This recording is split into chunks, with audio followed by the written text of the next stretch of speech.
नमस्कार। Future express में आप सभी का स्वागत है। मैं हूं वीरेंद्र कुमार और आपकी इंडस्ट्रीज पर मिड डे अप्रोच क्या हो। और आज ग्लोबल मार्केट्स में, स्पेशली एशियन मार्केट्स में जो टर्बुलेंस है, पेन है और उसका इम्पैक्ट आपको स्क्रीन पे क्लियरली विजिबल है। निफ्टी और निफ्टी बैंक दोनों ही इंडस्ट्रीज डे लो की ट्रैजेक्टरी में ट्रेड कर रहे हैं। इवन अगर आप निफ्टी आईटी को देखें तो इस वक्त 3/4% नीचे, निफ्टी आईटी भी और ऑलमोस्ट अपने मॉर्निंग लोज को रिविजिट करता हुआ। आज सुबह अप्रोच क्या थी और लेवल्स टू वॉच क्या थे, पहले वो लेके आइएगा। देखिए, आज से लगभग एक रोज़ पहले यानी शुक्रवार को हमने ऑल टाइम हाई ट्रेजेक्टरी में जंप किया और आज सुबह सुबह जो ग्लोबल मार्केट्स थे जिसमें निक्केई में शार्प सेल ऑफ था, लेकिन अगर आप शंघाई को देखें उसमें एक स्ट्रॉन्ग पुल बैक था। हमारी ट्रेजेक्टरी क्या क्रिटिकल थी, जरा प्लीज़ लेके आइएगा। It was I think base 1, जहाँ तक कि डिप को बाय करने की बात की गई थी। और इवन क्लियरली मैंने अपनी कमेंट्री में कहा था कि मैं शॉर्ट तब भी नहीं जाऊँगा जब तक स्क्रीन पे बेस 2 है। बट बेस 1 भी डिसाइसिवली वायलेट हो चुका है और बेस 2 का ऑलमोस्ट केस बन रहा है। और निफ्टी बैंक का जहाँ तक सवाल है, वहाँ पर भी मेरा व्यू था कि मैं बेस 1 तक शॉर्ट नहीं करूँगा और इवन बेस 2 तक के डिप को बाय करने की कोशिश करूँगा। मेरे ख्याल से मेरे सारे स्टेट्स में अगर मुझे कोई भी चीज़ अभी तक देखें तो पॉजिटिव तो है नहीं जनाब। Nifty IT negative, HDFC bank negative, Reliance negative.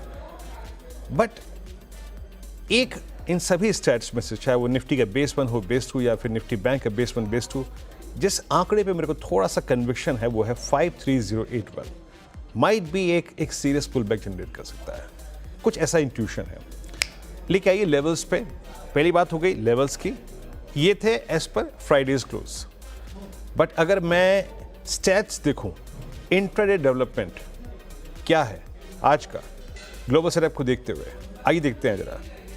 5300 की ये आते हैं पहले निफ्टी बैंक की ट्रैजेक्टरी में। निफ्टी की ट्रैजेक्टरी में 26,100 पे स्ट्रॉन्ग कॉल राइटिंग है, 26,200 पे स्ट्रॉन्ग कॉल राइटिंग है और 26,300 पे स्ट्रॉन्ग कॉल राइटिंग है। साथ ही साथ अगर आप 25,900 को देखें, यहाँ पे कोई पुट राइटिंग नहीं है। 25,800 पे कोई पुट राइटिंग नहीं है, 25,700 पे पुट राइटिंग नहीं है। तो निफ्टी के स्टैट्स एज ऑफ नाउ ये इंडिकेट कर रहे हैं कि एक स्ट्रॉन्ग ग्रिप कॉल राइटर्स ने ले ली है 26,100 के जोन में। डायरेक्टर साहब कुछ देर में इसको 26,000 पे ले आइएगा। तो जब तक कोई सीरियस पुल बैक 26,000, 26,020 की ट्रैजेक्टरी को रीगेन नहीं कर रहा है, आई थिंक किसी भी पुल बैक थ्योरी पे विश्वास करना थोड़ा सा मुश्किल होगा एज पर दी स्टैट्स। अच्छा, निफ्टी बैंक लेके आइए जरा, एक बार देखते हैं 53,000 की ट्रैजेक्टरी। वो लास्ट छोर, वो लास्ट पेस जो कि बैंक निफ्टी के लिए काम कर सकता है। अदरवाइज निफ्टी बैंक भी याद रखिएगा काफ़ी वीक हो जाएगा।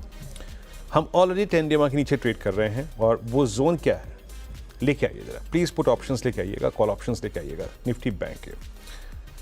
3 स्ट्राइक्स आएंगी कॉल्स पुट्स आपकी स्क्रीन पे। 53,000 की पुट को देखते हैं। 53,000 की पुट में करीब 21 लाख का आउटस्टैंडिंग वाई है और सेम क्वांटम में, इनफैक्ट उससे ज़्यादा क्वांटम में जो आउटस्टैंडिंग वाई हो गया है 53,500 की कॉल का हो गया है। तो अगर मैं ऑप्शंस डेटा देखूँ तो ये कंप्लीटली किसी पुलबैक थ्योरी को नलीफाई कर देते हैं। कोई पुलबैक की गुंजाइश नहीं है। मेरे ख्याल से 53,080 एक वही लेवल बचा है। अदरवाइज 10 टूट गया है दोनों इंडस्ट्रीज पे और कॉल राइटर्स हावी हैं और ऑप्शन बेस 26,000 का टूट चुका है, 53,500 का टूट चुका है। आशीष बहती जी, अभी थोड़ा सा मैं आई थिंक क्लूलेस हूँ एज पर दीज स्टैट्स। और निफ्टी बैंक आज काफ़ी दिक्कत में, लगभग 700 अंक नीचे। निफ्टी आईटी 350 अंक नीचे आ चुका है। अभी निफ्टी पर और निफ्टी बैंक पर आप क्या अप्रोच रख रहे हैं? Good morning Virendra ji. Virendra ji, I think यहाँ से अब निफ्टी और बैंक निफ्टी दोनों का आज इंट्राडे के पर्पज से तो अवॉइड करना चाहिए ट्रेडिंग के पर्सपेक्टिव से, क्योंकि ऑलरेडी एक अहम रेजिस्टेंस एरिया जो सपोर्ट एरिया जो था निफ्टी ने आज उसको तोड़ दिया 26,000 का। और 25,900 की जो ट्रेजेक्टरी है, हमें लग रहा है शायद यहाँ थोड़ा सपोर्ट बन सकता है। अगर नहीं ये टूटता है तो शायद इसमें और अनदर 150 पॉइंट्स की गिरावट देखने मिल सकती है और निफ्टी शायद 25,750 को भी टेस्ट कर सकता है। तो यहाँ पे थोड़ा सा वेट एंड वॉच करने की सलाह रहेगी, क्योंकि एक मेक एंड ब्रेक पॉइंट है यहाँ पे। या तो निफ्टी सपोर्ट भी ले सकता है और सपोर्ट लिया तो वापस एक अच्छा बाउंस बैक देखने मिल सकता है। और अगर ये जोन टूट गया तो फिर यहाँ से अनदर 150 पॉइंट्स की गिरावट देखने मिल सकती है। तो दोनों इंडेक्स में जो अभी ट्रेडिंग पोजीशंस है वो risk reward point of view से ना लॉन्ग या शॉर्ट दोनों साइड फेवरेबल नहीं बन रही है। लेकिन स्टॉक स्पेसिफिक लॉन्ग शॉर्ट दोनों अच्छे आइडियाज मिल रहे हैं, तो हमें लगता है कि वहाँ फोकस ज़्यादा करना चाहिए। ओके ओके, चलिए तो यहाँ पर हो गया निफ्टी और निफ्टी बैंक पे आपका व्यू, और स्टॉक स्पेसिफिक मूव पे ज़्यादा फोकस करना चाहिए। अच्छा, आपके 3 ट्रेड्स क्या होंगे आशीष इस वक्त के? जी, वीरेंद्र जी, पहला जो रहेगा वो शॉर्ट रहेगा आईसीआईसीआई जनरल इंश्योरेंस में। तीनों के तीनों इंश्योरेंस कंपनियां, एचडीएफसी लाइफ है, आईसीआईसीआई और एसबीआई, तीनों में आज हमें अच्छी खासी गिरावट देखने मिल रही है। और आईसीआईसीआई जीआई जो है वो वापस अपना 20 डेमा को टच करता हुआ देखने मिल रहा है। पिछले 3 दिनों से गिरावट थी और आज ये इंटेंसिफाई होते हुए देखने मिल रही है। इसने फ्राइडे का लो भी तोड़ दिया, तो हमें लग रहा है यहाँ से एक अच्छा शॉर्टिंग अपॉर्चुनिटी दिख रही है इसमें। जो स्टॉप लॉस इसमें मेंटेन करना है वो 2232 का एक एसएल मेंटेन करे। हमें लग रहा है इसमें 2150 तक का जोन देखने मिल सकता है। दूसरा जो स्टॉक हमें अच्छा लग रहा है वो ग्रासिम का। सुबह भी हमने अंबुजा सीमेंट पे एक कॉल सजेस्ट किया था और हमें लग रहा है कि सीमेंट में आज अच्छा बाइंग इंटरेस्ट देखने मिल रहा है। ग्रासिम का चार्ट स्ट्रक्चर काफी अच्छा है, एक परफेक्ट राउंडिंग बॉटम बना है स्टॉक, और पिछले 4 दिनों से हायर हाइस के पैटर्न बन रहे हैं। और जो 13 सितंबर का हाई था, अब ये स्टॉक उसे निकालता हुआ देखने मिल रहा है, तो एक परफेक्ट बॉटम फॉर्मेशन हुआ है इसमें। तो यहाँ पे खरीदारी की सलाह रहेगी। 2770 2770 का एक स्टॉप लॉस लगाकर इसमें पोजीशन बनाई जा सकती है। हमें लग रहा है इसमें 2870 2870 तक का जोन देखने मिल सकता है। और वीरेंद्र जी, तीसरा जो स्टॉक है मेरा, वो एक प्रियम्पटिव ट्रेड है एलटीआई माइंट्री में। ये स्टॉक अभी भी अपने 20 डेमा से नीचे ट्रेड कर रहा है। आज इसने अटेम्प्ट जरूर किया था 20 डेमा को टच करने का, लेकिन वो थोड़ा फेल होता हुआ देखने मिल रहा है। बट हमें लग रहा है कि जिस हिसाब से आज इंट्राडे रिकवरी देखने मिली है 6025 से जोन से, यहाँ पे शायद एक अच्छा बाइंग इंटरेस्ट बन रहा है। थोड़ा सा प्रियम्पटिव है, तो यहाँ पे थोड़ा सा कॉशियस ट्रेड करें, लेकिन यहाँ पे तेजी की तरफ ट्रेड बनाया जा सकता है। जो उसमें स्टॉप लॉस मेंटेन करना है वो 6150 6150 का एक एसएल मेंटेन करे। और हमें लगता है यहाँ पे 6300 और 6350 तक का जोन देखने मिल सकता है। ओके, एलटीआई माइंड ट्रिप आपका ठीक है। यहाँ पे आपके 3 ट्रेड्स हो गए। आशीष भैती जी के काम करते हैं, छोटा सा ब्रेक लेते हैं, लेकिन ब्रेक से जब लौटेंगे तो बहुत कुछ महत्वपूर्ण पक्षों पर बात करनी है। और सेबी की जो आज बोर्ड बैठक है उसमें महत्वपूर्ण क्या क्या आई थिंक मुद्दे हैं जिन पर विचार होगा, फैसले क्या आ सकते हैं, उन पर करेंगे बातचीत, और कुछ और अहम पहलुओं पर बातचीत करेंगे। लेकिन एक छोटे से ब्रेक के बाद लौटेंगे, फिर यतीन से बातचीत करेंगे और ऑप्शन ट्रेड्स, छोटे से ब्रेक के बाद।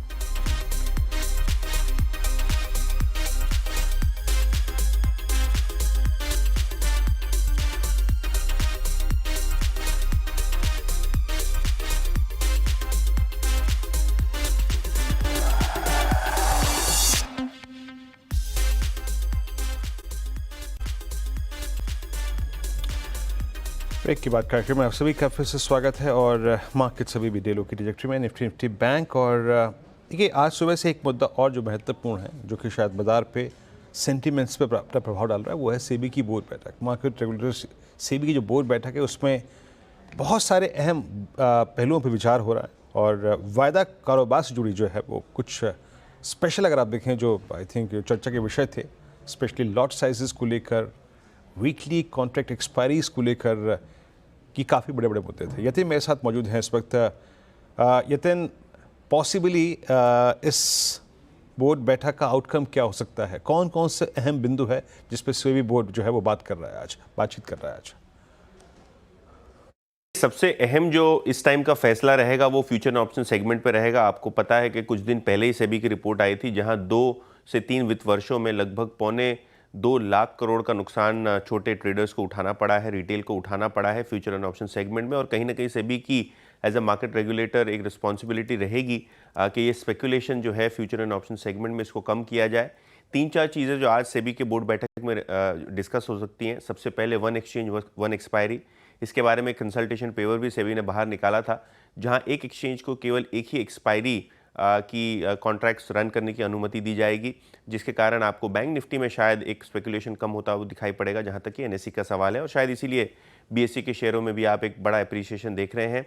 दूसरी बड़ी बात है कि जो कॉन्ट्रैक्ट साइज़ हैं, जो अभी 10 से 15 लाख रुपए के आसपास की वैल्यूएशन के हैं, इनको बढ़ा के 20 से 25 लाख 30 लाख कर दिया जाए, ताकि जो बड़े लॉट साइज़ हैं वो छोटे निवेशकों को जो है वो दिक्कत हो जाए और वो ज़्यादा स्पेकुलेट ना कर पाएँ मार्जिन रिक्वायरमेंट्स की वजह से। और तीसरा अहम चीज़ जो आ सकता है वो है ऑप्शंस की जो एक्सपायरी है, जो स्ट्राइक प्राइसेस हैं, जो विविध आपको कॉन्ट्रैक्ट्स दिखाई देते हैं, उन कॉन्ट्रैक्ट्स को भी किस तरीके से कम किया जाए। तो ये एफएनओ साइड पे जो स्पेकुलेशन कर्व करने वाली चीज़ें हैं, यहाँ क्या सेबी का डिसीजन आता है वो देखने लायक होगा। दूसरी अहम जो चीज़ें हैं जो आज सेबी की बोर्ड मीटिंग में डिस्कस हो सकती हैं, उसमें जो रिसर्च एनालिस्ट और इन्वेस्टमेंट एडवाइजर्स के जो रूल्स रेगुलेशंस हैं उसमें थोड़ी डील दी जा सकती है। एफपीआईज़ की जो डिस्क्लोजर रिक्वायरमेंट है यहाँ डील दी जा सकती है। और जहाँ तक कि जो मिनी म्यूचुअल फंड्स हैं, जो छोटे म्यूचुअल फंड्स हैं, जहाँ निवेश 150-100 रुपये की आसपास की एसआईपीज हो सकती हैं, उन पैसिव फंड्स के लिए जो नियम है उनमें थोड़ी बहुत डिटेल्स आ सकती हैं आज की बोर्ड मीटिंग। ओके यतिन, बहुत बहुत शुक्रिया इस अहम बोर्ड बैठक पर पॉसिबली आउटकम क्या हो सकता है, किन किन बिंदुओं पर विचार हो रहा है, सभी चीज़ बताने के लिए। निफ्टी 25,902 पे और 53,081 पे निफ्टी बैंक ट्रेड करता हुआ। एक हल्का सा एक स्टॉक पे आउटलुक लेता हूँ उससे पहले। ये HDFC बैंक पर आशीष जी, आपका व्यू क्या है इस वक्त? डे लो पर आई थिंक यही एक एक्स्ट्रा ऑर्डिनरी प्रेशर डाल रहा है इस वक्त निफ्टी पर, बैंक पर। आपका टेक इस पर? जी वीरेंद्र जी, काफी पिछले 2 ट्रेडिंग सेशन से जो पूरा रिवर्सल आया था एक HDFC बैंक में, जो रैली आई थी 1660 के जोन से जो बैंक चला था, वो रिवर्सल का काफी हद तक गिव अप कर दिया है इसने गेन पिछले 2 ट्रेडिंग सेशंस में ही। और हमें लग रहा है कि यहाँ से वापस 1700 और 1710 तक का जोन टच कर सकता है, तो अनदर 1-1.5% की गिरावट यहाँ से और देखने मिल सकती है। तो जिनके पास भी शॉर्ट है बने रहे, जो स्टॉप लॉस है उसे सिर्फ ट्रेल करके नीचे ले आए, इस 1740 के करीब का बेसल मेंटेन करे अपने शॉर्ट्स में। ओके, HDFC बैंक पर ये व्यू है। चलिए अब एक काम करते हैं, एक विषय पे और बात करते हैं, स्पेशली भारतीय खेल जगत के लिए। जी हाँ, अंतर्राष्ट्रीय ओलंपिक समिति की सदस्य और रिलायंस फाउंडेशन की अध्यक्ष नीता अंबानी ने पेरिस ओलंपिक और पैरालंपिक खेलों के शामिल होने वाले खिलाड़ियों को सम्मानित किया है। नीता अंबानी के निमंत्रण पर नीरज चोपड़ा, मनु भाकर, PR श्रीजेश, सुहास यथिराज समेत 140 एथलीट्स मुंबई में उनके आवास एंटीला पर पहुंचे। इस मौके पर एथलीटों के अलावा कोच और खेल जगत की कई हस्तियां भी शामिल रहीं। इस आयोजन को यूनाइटेड इन ट्रायम्फ नाम दिया गया। इस मौके पर नीता अंबानी ने कहा कि आज की शाम बहुत खास है, सभी ओलंपियंस और पैरालंपियंस एक मंच पर हैं। हम सभी को इन खिलाड़ियों पर गर्व है, हमारे मन में उनके लिए बेहद सम्मान भी है। आज पहली बार भारत के सभी ओलंपियंस और पैरालंपियंस एक ही साथ एक ही प्लेटफॉर्म पर आ रहे हैं। We are so proud of them, all Indians. We are proud of each and every one of them. And today, we are going to honor them and show them the respect and the love that we have for them. On behalf of Reliance Foundation, we would like and we would wish that United in Triumph can become a movement for unity and inclusiveness in sport and in life. और बस इसीलिए आज celebration है, जहां we are going to show that all of them are coming together and coming united together. And thank you so much, आप सबको धन्यवाद आज आने के लिए। शुक्रिया, धन्यवाद। जी, तो ये आप सुन रहे थे इस समारोह में यूनाइटेड इन ट्रायम्फ में नीता अंबानी जी को। अब एक काम करते हैं, निफ्टी अभी भी इस सिंकिंग फेज में है, कोई रिकवरी नहीं है। निफ्टी बैंक का केस वही है। एक ऑप्शन ट्रेड इस हालात में क्या बन सकता है, एक छोटे से ब्रेक के बाद बातचीत करेंगे आशीष से।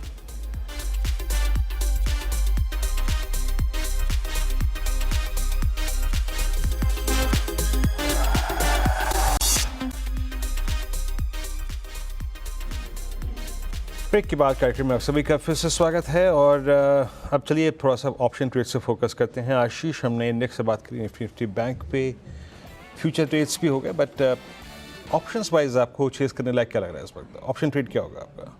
जी वीरेंद्र जी, गेल का जो 245 की जो कॉल चल रही है 7 रुपये, उसमें खरीदारी की सलाह रहेगी। 4 रुपये का एक स्टॉप लॉस लगाना और 10 और 11 रुपये के टारगेट के लिए इसमें पोजीशन बनाई जा सकती है।